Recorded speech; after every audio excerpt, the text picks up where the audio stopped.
Nike React Infinity FLYKNITY, version 1, version 2. Which one am I going to buy again?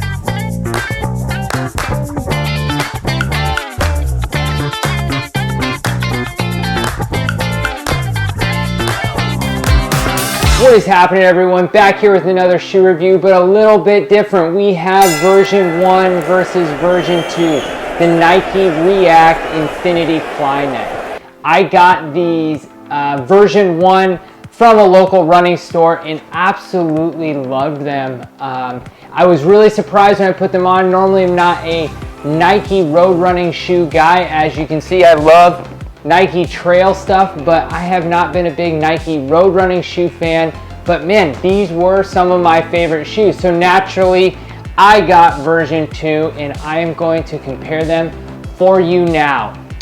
As you know, when Nike came out with the Infinity FLYKNITY, what they were saying is it's going to help reduce the amount of injuries that people are seeing.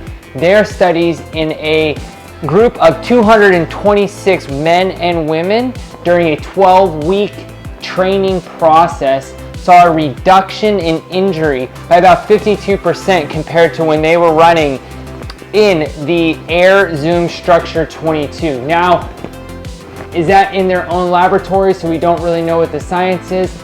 I don't really know, but what I do know is for an easy day, moderate day shoe where I'm not trying to push the pace, I absolutely loved version 1. So how did that compare to version 2? I am not going to go into a lot of the specifics and details of the shoe themselves because they are so similar and there are so many other videos for you guys to be able to go look at them. But I'm just going to talk about my experience and what I noticed with these shoes.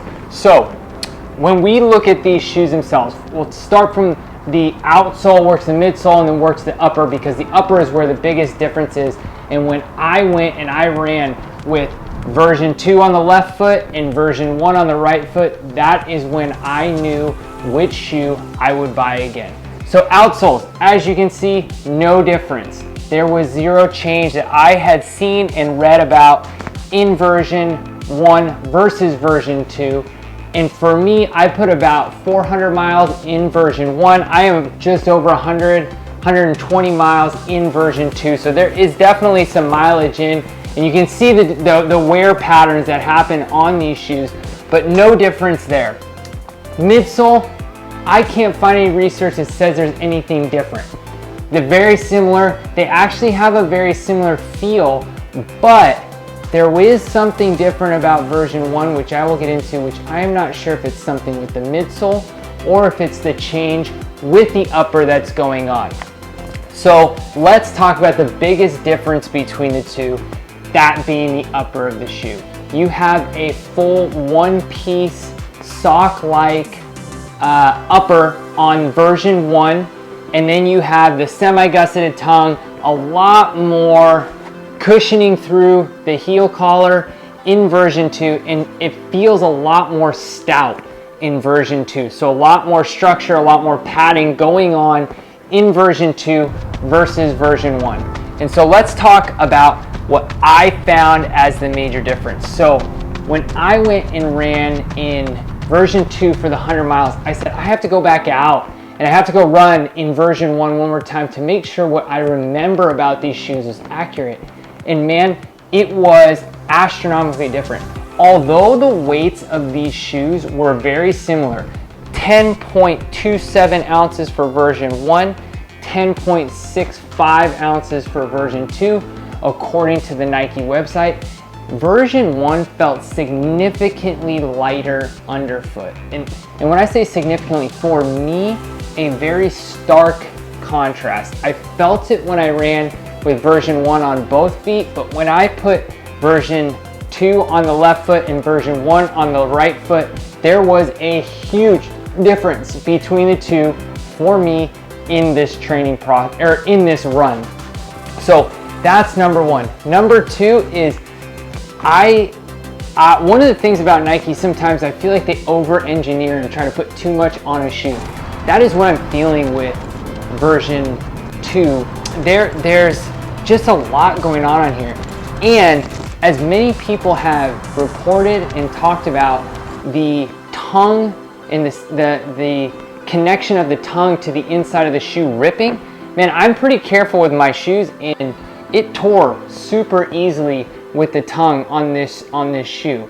Now that's not the reason that I'm favoring number 1 in the upper, but yeah, it was a really big disappointment. But with the 1, there's something about the breathability, the lightness of this upper that actually makes the whole ride feel a lot better through the entire run than it did in version 2. There are drawbacks to what people have talked about version 1. The collar of the upper potentially going into the runner's ankles and causing some blistering or soreness. I run in calf socks a little bit higher, so there's not an issue for me, as well as some people complain about the lockdown in this shoe, but I did not have any issues with this shoe locking down onto my foot. And so to me, what are the main differences here is I think they're both going to wear the same. I think you're going to get 400 plus miles out of these shoes. The midsole reads the same, but what I believe is there is something about version 1's upper that makes this shoe ride and feel so much softer and so much better for your easy days than version number 2.